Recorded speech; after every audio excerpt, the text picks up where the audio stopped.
The fate of Andrew McCabe's retirement is in the hands of Attorney General Jeff Sessions. The FBI's Office of Professional Responsibility says McCabe deserves to be fired for letting agents speak to the press about the Hillary Clinton email investigation and then misleading the FBI about it. But that recommendation won't matter on Sunday when McCabe will be able to retire at the age of 49 with full pension benefits. But if Sessions fires him first, then he could lose that pension. Jonathan Turley is a professor at George Washington University Law School.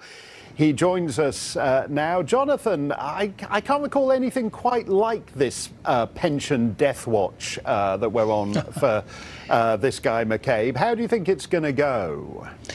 Well, I think the odds are against him for one reason only. It's exceedingly rare for the Office of Professional Responsibility to make this type of recommendation. And I think it's probably unprecedented for this particular position, such a high-level individual to be fired just literally days, if not hours, before he retires. So it's something that is rare, and it's going to be difficult for the Attorney General to ignore. Remember, Attorney General Sessions, I thought, correctly recused himself when career officers said, we think you should. Now, career officers are saying, we think you should fire McCabe. I think consistent with his earlier position, he'll be inclined to carry out to the fullest extent he can the OPR recommendation. You make a broader point, though, that the FBI has extraordinary powers over us if we lie even carelessly and harmlessly and in something that isn't even a criminal matter to them. But that if we don't do something about McCabe, we're teaching the lesson that federal justice officials can put us in jail for lying to them, as they did to Martha Stewart, but they can lie to us with impunity. So it's a difference between rulers and ruled.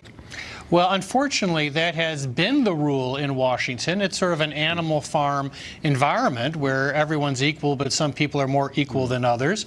Justice Department officials are rarely charged with violations, but it creates, to the disadvantage of McCabe, a glaring disconnect. Michael Flynn was charged with misleading investigators. According to some reports, Comey's investigators found that he wasn't intentionally trying to lie. But he was ultimately charged. Here you have McCabe, who investigators found or believe that he was trying to mislead them, and he's really just looking at a pension change as opposed to prison. Yeah, and as has been pointed out, Mike Flynn was basically lying over whether he'd discussed something with a Russian diplomat, which isn't even a crime anyway. He's basically being threatened with jail time for misremembering in a conversation with an FBI guy.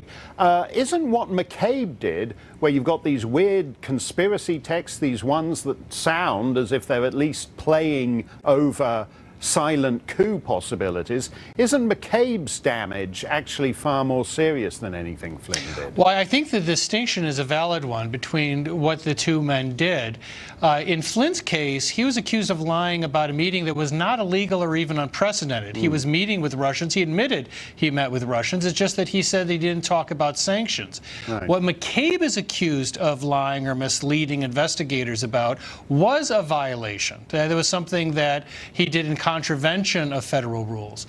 And the difference is, one is looking at his pension, one is looking at a prison. Yeah, we should be beyond pension discussions with regard to Mr. McCabe. Professor Jonathan Turley, thanks very much for joining us. Chris Swecker is a former executive assistant director at the FBI. Chris, everybody seems to think there's some kind of problem, institutional problem, at the Bureau these days. How do you fix that? How do you clean it up? Is it just 3 or 4 bad apples on whatever, I think it's the 7th floor of the building, or is it actually a bigger problem than that? Well, I'm one of those people that thinks it's a Comey inner circle problem that developed during the course of his very short tenure at the FBI. This would have never happened under Mueller or Louis Freeh or William Webster or even Bill Sessions. So the way to address this is to brush aside politics, brush aside anything that's distracting, and go back to the facts and the precedent. Because that's really what these disciplinary actions are all about, and there's ample precedent. I've seen street agents fired for lack of candor, which is really lying, but that's a nice way of saying it. So if it's good for street agents, then it should apply to the executive level as well, assuming that the facts are as they're being reported. There's texts that have just come out between this fella Peter Strzok, and again, I don't understand. There's 35,000 employees in this bureau, but the same 3 or 4 people seem to have their fingers in everything that mattered. And these texts between Peter Strzok and this fellow Rudy Contreras, they're talking about a Pfizer court judge, and he's basically playing out Peter Strzok with his lover. Games in which he can improperly influence the Pfizer court judge. Why are Peter Strzok and his paramour, as we call her, why are they still there? Yeah, the disciplinary process works behind the scenes. It's not made public.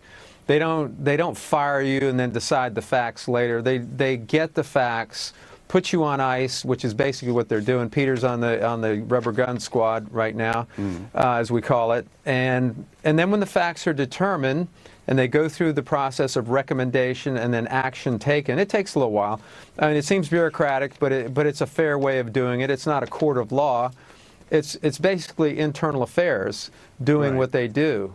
So but I can understand that process. But there's a sense from the public's point of view that there is prima facie evidence of wrongdoing, and bureaucrats are slow walking it. So that if anybody, it's like, you know, Lois Lerner. What penalty Lois Lerner ever pays, it becomes more mysterious and opaque and has less real meaning as the months and years roll by. I happen to think that the IG's final report here is going to be very impactful, far more impactful than any of these congressional investigations, which basically go nowhere and are political theater. In fact, calling them investigations is being very generous. So these are fact-finding. They can get their hands on data and mobile phones and go straight to the FBI server and pull out all that information. But it is a lot of information to go through. No, that's certainly true, as you say. I mean, if at the rate those two tweet and text, there could be months and months to go through. Chris, thanks very much. Democrats claim to resist hate, but few can muster the courage to condemn Louis Farrakhan. That story is next.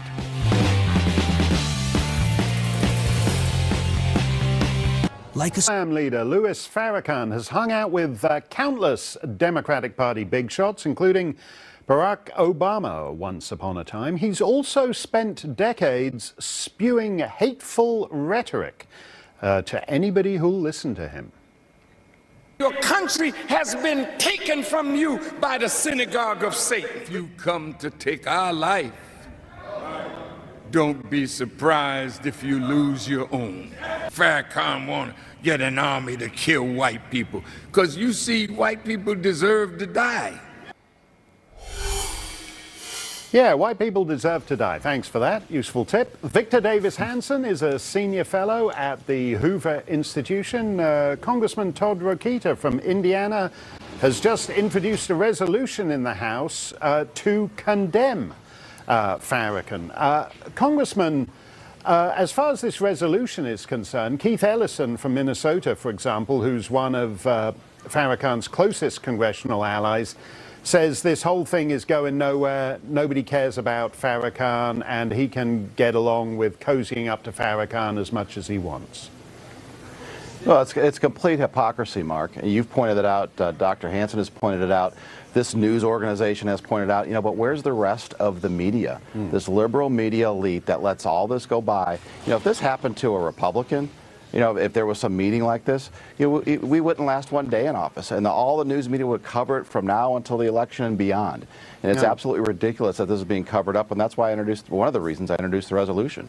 No, and when you talk, when they talk about David Duke's got 3 followers, one of which is his dog, whereas Farrakhan has huge popularity with not just with the black community, but also at high levels of the Democrat Party. Victor, what's odd to me is that Farrakhan seemed to go away for a long time. He seemed like something to do with the Million Man March, which is 20 years ago, and he seemed mired in the past. And then suddenly you find out the Women's March, which are the coolest people around at the moment. They protest Trump, they wear the pink hats, and all the leaders of the Women's March are somehow plugged into Farrakhan. He's kind of still current, isn't he? It is funny because we've known for 3 decades that he espoused racism and anti-Semitism. So the question is, why at 84 does he have this new apocalyptic language? That he didn't just say that express racism, but he said that he used terms like going down and is over. 73 years after the Holocaust, he says the era of the Jew is over.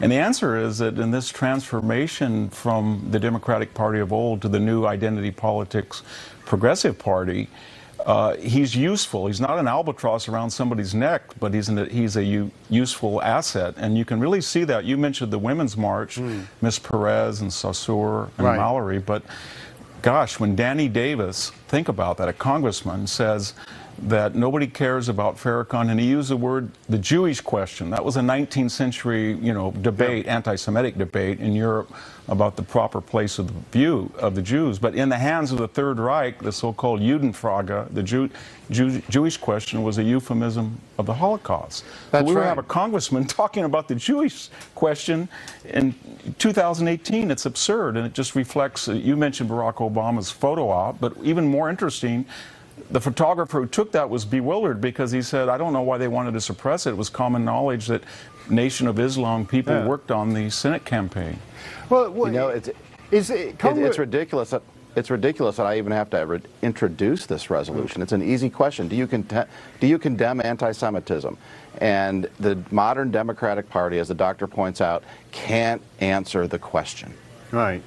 I mean, Victor, it seems to be a byproduct of identity politics, that what matters is who you are. So that if a white man says this kind of stuff, he's alt-right, he's part of the problem at Charlottesville, Trump is called on to denounce him. If Farrakhan says this, he can say exactly the same things, and Farrakhan's identity absolves him entirely from it.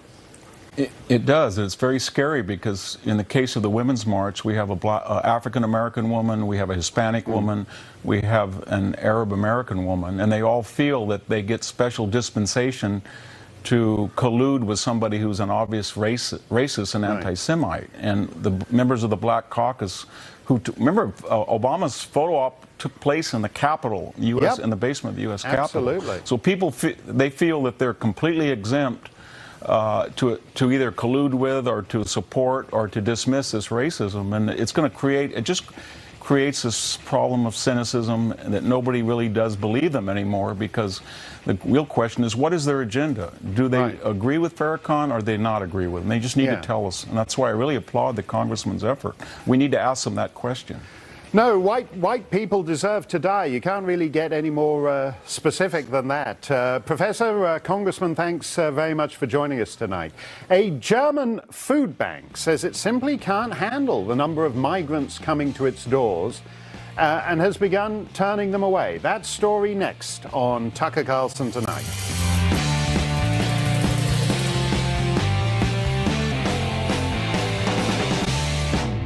A German food bank says it can no longer handle the sheer number of migrants the German government has dumped on it. The city of Essen has seen its Syrian population grow from 1,300 to more than 10,000 in just 2 years. And local poor residents say that aggressive male migrants routinely cut in line at the food bank and take most of the food, leaving them to go hungry.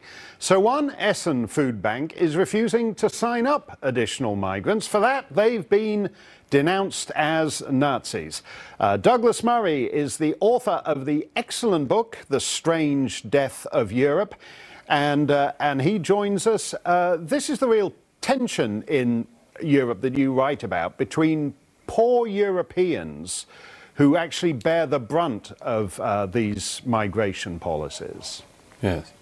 Yes, that's right. It's very good to be with you, Mark. It's an amazing story, this, because this story of this single food bank in Essen, in West Germany, they're saying, look, we've got a lot of poor old people here. We've got a lot of women. We've got a lot of people who queue up and just we want to be helping. And these young migrants push ahead of them, and they just said, we want to help the people we're set up to help here. And for this, as you say, they've been called Nazis. The German Chancellor has come and sat on them and insulted them and instructed them to change their food bank policy. And this is absolutely typical of the pattern we see, not just in Germany, but across all of Europe. You know, Merkel invited in millions of people. The continent, unsurprisingly, is finding it difficult to integrate those people or even house them. And she attacks the people, rather than wondering whether or not she might have made a mistake herself. Now, you use that fine old British word queue for what polite people do when they stand in line, as they say in the United States. I noticed when I was in Europe during the summer that all these migrants appeared, that I don't know whether it is that standing in line or queuing is a Anglo-American continental phenomenon, but on trains and at just at kebab houses and all over the place, you saw routinely, the bus station, you saw routinely aggressive young men pushing women out of the way. Or even just at the supermarket. And I don't know whether that's because standing in line isn't part of their cultural tradition, or actually whether it's a portent of something rather more sinister. Well, you know, you have it there. I mean, a young male migrant pushing ahead of an elderly woman in Germany. And what's the natural response of the German state? To call the elderly lady a Nazi. Right. You know, say they're the problem. We just had this, by the way, in London, where I'm sitting. Just today, a young man who came illegally to the UK 3 years ago said to the UK officials when they did find him that he had been trained by ISIS. Then was allowed to roam around, and a year later, just last September, he left a bomb on the London Underground, which thankfully failed to completely detonate. So we had 30 people with singed hair instead of 30 school children in body bags. But, you know, everyone's onto the same thing. You know, what was it that failed in the specific counter-extremism policy? Or something? No. If you keep letting people in, you don't know who they are. The authorities keep on inviting people in at the kind of rate they have in recent years. You haven't got a hope. Well, in Germany, they have this new party, Alternative für Deutschland, the alternative, which everyone says extreme right-wing. The problem isn't these nice, young, strapping, young Muslim men. The problem is that it's racist Europeans now voting for racist right-wing parties. Where's that going to end up eventually? You know, I've been thinking about this a lot. My book just came out in translation in Germany this week, and so I've been dealing quite a lot with German press and so on. And, you know, I keep saying the same thing. You've got to be very careful how you tread in Germany. But look, let me put it this way. You've got to find a way for the German people who, for instance, are queuing at a food bank, or who see people who are poor queuing at a food bank, to allow them to raise problems, raise issues that concern them without calling them Nazis. You've just got to find a way. You've got to find a plausible way for them to vent their feelings about what they see. And currently, there is no way, because every way you turn, you're a Nazi. There's no way for them to do that. Up next, thank you, Douglas. Up next, we have a special edition of Tucker's Men in America series with Mike Rowe. That's next on Tucker Carlson Tonight.